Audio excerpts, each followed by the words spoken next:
الکریم اما بعد، آج شام سے ماہ ذی الحجہ شروع ہو رہا ہے انشاءاللہ، اور ماہ ذی الحجہ بڑا مبارک مہینہ ہے، اور اس میں شروع کے 10 دن بہت ہی مبارک دن ہیں، بڑے عظمت والے دن ہیں۔ ان 10 دنوں میں دن رات عبادت کرنے کا بڑا ثواب ہے، چنانچہ ہر رات کی عبادت کا ثواب شب قدر کی عبادت کے برابر ہے، شب قدر کی عبادت کے برابر ہے، اور شب قدر کی عبادت 30,000 راتوں کی عبادت سے بھی بہتر ہے۔ ان ایک شب قدر میں اگر آدمی عبادت کرے تو شب قدر کی جو ایک شب ہے اس کی عبادت 30,000 راتوں کی عبادت سے بھی زیادہ اللہ تعالیٰ کے یہاں افضل اور بہتر ہے۔ اور 30,000 راتوں کے 84 سال 4 مہینے بنتے ہیں، تو ایک رات کی عبادت 84 سال 4 مہینے سے بھی بڑھ کر ہے، اور یہ اللہ تعالیٰ نے 10 راتیں عطا فرمائی ہیں۔ آج پہلی رات ہوگی انشاءاللہ، باقی پھر بقرعید کی جو شب ہوگی وہ 10ویں شب ہوگی۔ تو یہ 10 راتیں جو ہیں ہر رات کی عبادت شب قدر کے برابر ہے۔ ان راتوں میں کوئی خاص عبادت کسی خاص طریقے سے تو ثابت نہیں ہے، بس جیسے شب قدر میں کوئی خاص عبادت مخصوص نہیں ہے، ان راتوں میں بھی کوئی عبادت مخصوص نہیں ہے، بس ہر آدمی اپنے اعتبار سے ان راتوں میں کچھ زیادہ عبادت کرے، عام دنوں سے زیادہ عبادت کرے، یعنی جیسے نوافل زیادہ پڑھے، تلاوت زیادہ کرے، تسبیحات زیادہ پڑھے، مغرب عشاء فجر حتی الامکان جماعت سے پڑھے، اور اس دوران پھر جو بھی دعا وغیرہ اس سے مانگی جا سکے مانگے، کیونکہ اللہ تعالیٰ اتنے مہربان ہیں کہ شب قدر کا یہ ثواب ساری رات جاگنے پر موقوف نہیں ہے۔ اگر آدمی اتنا بھی کر لے کہ مغرب عشاء فجر جماعت سے پڑھ لے اور کچھ اور تھوڑی بہت عبادت کر لے، باقی چاہے آرام کر لے، تو بھی اللہ تعالیٰ اس کو شب قدر کی عبادت کے برابر انشاءاللہ تعالیٰ ثواب عطا فرما دے گی۔ تو کوشش کریں کہ آج ہی سے ہماری یہ راتیں شروع ہو رہی ہیں، تو ہم بھی اس میں بہت ہی زیادہ خیال کر کے زیادہ سے زیادہ عبادت کرنے کی کوشش کریں، اور ایک دن کا روزہ ایسا جیسے پورے ایک سال کوئی روزے رکھے، یعنی ایک دن کا روزہ رکھو 360 روزوں کا ثواب ملے گا، تو 9 روزے رکھ سکتے ہیں،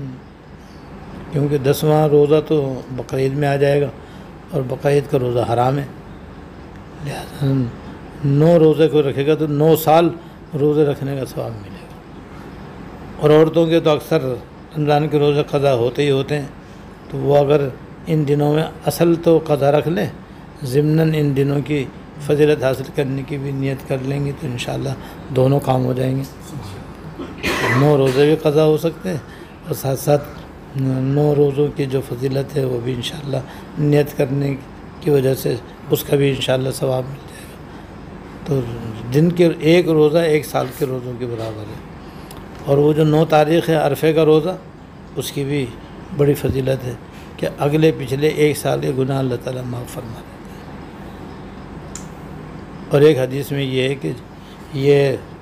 دن جو ہیں چونکہ اللہ تعالیٰ کو ان دنوں کا عمل چونکہ اللہ تعالیٰ کو بہت ہی زیادہ محبوب ہے، ان دنوں کا عمل چونکہ اللہ تعالیٰ کو بہت ہی زیادہ محبوب ہے، اس لیے ان دنوں میں زیادہ سے زیادہ نوافل پڑھنے چاہیے، تسبیحات پڑھنی چاہیے، تلاوت کرنی چاہیے، ذکر کرنا چاہیے، دعا کرنی چاہیے، بس کام بھی کریں اپنا، اور ساتھ ساتھ اپنا دل اللہ تعالیٰ سے لگائے رکھیں، اور اس کی یاد میں اپنے اوقات گزارنے کا اہتمام کریں۔ اور جیسے ایک حدیث میں یہ بھی فرمایا کہ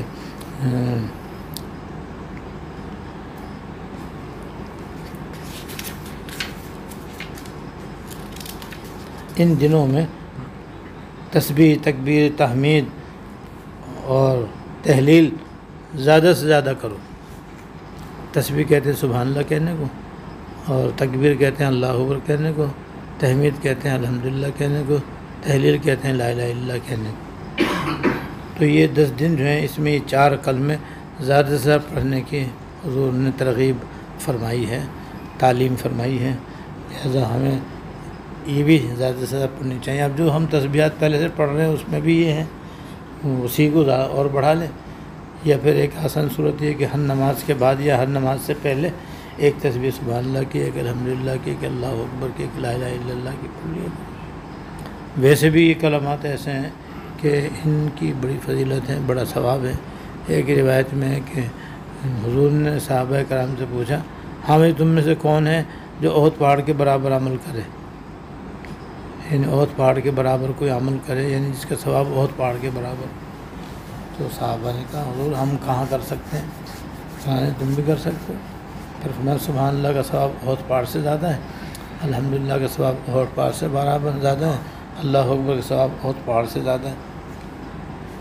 تو یہ دیکھو احد پہاڑ کتنا بڑا پہاڑ ہے اور کتنا وزنی پہاڑ ہے، اس کے برابر کون عمل کر سکتا ہے؟ لیکن اللہ تعالیٰ نے یہ ان کلمات کا ثواب احد پہاڑ کے وزن سے بھی زیادہ رکھا۔ ایک تو یہ ثواب ہے، دوسرا ایک حدیث میں ہے کہ جو آدمی 100 دفعہ سبحان اللہ پڑھے تو ایسا جیسے اس نے 100 عربی غلام آزاد کیے۔ عربی غلام آزاد کرنے کا ثواب یہ ہوتا ہے کہ جو آدمی اللہ کی رضا کے لیے غلام آزاد کرے تو آزاد کرنے والے کے جسم کا ایک ایک عضو، غلام کے ایک ایک عضو کے بدلے میں دوزخ سے آزاد ہو جاتا ہے۔ اور یہاں کیا ثواب ہے؟ 100 غلام عربی غلام آزاد کرنے کا ثواب، 100 عربی غلام آزاد کرنے کا ثواب 100 دفعہ سبحان اللہ کرنے مل جائے گا انشاءاللہ تعالیٰ۔ اور اگر کوئی 100 مرتبہ الحمدللہ کہیں تو اس کو ایسا ہے جیسے 100 گھوڑے ماں ساز و سامان کے جہاد کے لیے اللہ کے راستے میں دے دیا، جو اس کا ثواب یہ اس طرح 100 دفعہ الحمدللہ کا ثواب۔ اور جو 100 مرتبہ اللہ اکبر کہے تو اس کا ثواب ایسا جیسے اس نے 100 اونٹوں کی قربانی کی اور وہ قبول ہو گئی۔ 100 اونٹ کی قربانی کوئی آسان ہے، 10 بھی کوئی قربان کر لے تو بہت ہے، لیکن پھر قبول ہونا مشکل۔ لہذا 100 دفعہ اللہ اکبر پڑھنا سب کے لیے آسان کہ بھائی پڑھو 100 دفعہ، اور روزانہ صبح پڑھیں گے تو صبح، شام کو پڑھیں گے تو شام کو، یہ زبردست ثواب ہوگا۔ یعنی اگر صبح شام 100 دفعہ پڑھا یا ہر نماز کے بعد 100 دفعہ پڑھا، ہر نماز میں پڑھیں گے تو 500 اونٹ روزانہ قربان کرنے کا ثواب ہو جائے گا۔ 100 دفعہ صبح شام پڑھیں گے تو 200 اونٹ کو روزانہ قربانی کرنے کا ثواب ملے گا۔ تو بھئی اتنا بڑا ثواب جب ہم کما سکتے ہیں تو کیوں نہ کمائیں۔ اور فرمایا لا الہ الا اللہ کا ثواب تو اتنا ہے، یہ کہ لا الہ الا اللہ کے پڑھنے سے زمین و آسمان کے درمیان کا سارا خلا جو ہے ثواب سے بھر جاتا ہے۔ تو یہ ان 10 دنوں میں حدیث میں آپ نے ہمیں یہ تعلیم دی کہ یہ سبحان اللہ الحمدللہ اللہ اکبر لا الہ الا اللہ کثرت سے پڑھو، کثرت سے پڑھیں گے تو آسان ترکیب ہے کہ ہر نماز کے پہلے یا بعد میں آپ پڑھ لیا کریں بس۔ یعنی نماز کے بعد آپ لوگ تو نکل کے چلے جاتے ہیں، آپ مسجد میں بیٹھ جاؤ، 10 منٹ بیٹھ جاؤ، 10 منٹ میں آپ کی 4 تسبیح آرام سے ہو جائیں گی، بلکہ 10 منٹ سے ہی پہلے ہو جائیں گے، یا پہلے چلے جاؤ اذان ہوتے ہی، بس دکان چھوڑو، کام چھوڑو، ملازمت چھوڑو، مسجد میں پہنچو اور وہاں جا کے آرام سے تحیۃ المسجد پڑھو، تحیۃ الوضو پڑھو، سنت موقدہ غیر موقدہ پڑھو، پھر اپنے تسبیح پڑھنا شروع کر دو، سبحان اللہ الحمدللہ اللہ اکبر لا الہ الا اللہ۔ یہ روزانہ کے معمولات سے ذرا ہٹ کے کرنا ہے بھائی، جو روزانہ کے معمولات پہلے سے چل رہے ہیں نا 12 مہینے، وہ تو ویسے ہی چلتے رہیں گے بھائی، وہ تو جیسے پہلے سے معمول ہے ویسے ہی چلتے رہیں گے، صبح شام بھی، ہر نماز کے بعد تسبیح فاطمی، یہ اس سے ہٹ کے ذرا بڑھانا ہے۔ نوافل کو بھی ذرا بڑھانا ہے، اگر آپ اشراق کے 2 نفل پڑھ رہے ہو اب 4 پڑھو، اگر پہلے 4 پڑھ رہے تھے تو اب 8 پڑھو، پہلے اگر آپ 4 جو ہے 2 رکعت پڑھ رہے تھے تو آپ 4 کر لو، 4 پڑھ رہے تھے تو 8 کر لو۔ ایسے مسجد میں بھی جا کر کے دوپہر میں زوال سے پہلے جو ہے 4 نفل پڑھ لو، اسے سنن زوال کہتے ہیں۔ مغرب کے بعد 6 نفل تو پڑھتے ہی ہیں، نہیں پڑھتے تو پڑھیں، پڑھتے ہیں تو کوشش کریں کہ 20 رکعت پڑھ لیں، اور 20 رکعت پڑھنا بھی کوئی مشکل نہیں ہے، کوئی کھڑے ہو کے نہیں پڑھ سکتا تو بیٹھ کے ہی پڑھ لے، اور 4 کی نیت باندھ دو تو غذا بھی دے نہیں لگتی، 4 رکعت کی نیت باندھ کے 5 مرتبہ نیت باندھنی پڑے گی، 4 5 20 رکعت ہو گئی۔ علم ترا کیا فضل صورتیں پڑھ لو، تو جیسے 20 تراویح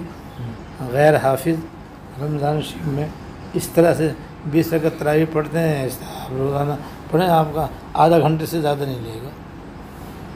آدھا گھنٹے میں اگر 20 رکعت ہو جائیں تو 40 سجدے ہوتے ہیں 20 رکعت کے اندر۔ ہر سجدہ جو ہے اللہ تعالیٰ قرب کا اعلیٰ ذریعہ ہے،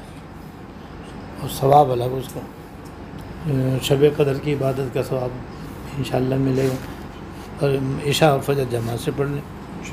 تو یہ 10 دن جو ہیں یہ بڑے قیمتی شروع ہو رہے ہیں آج شام سے۔ جب شروع ہو رہے ہیں تو بس پھر اب ہم سب مستعد ہو جائیں گے،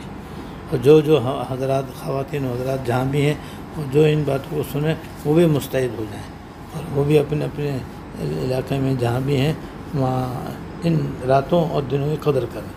اللہ تعالیٰ ہم سب کو توفیق عطا فرمائے۔ واقع دعوانا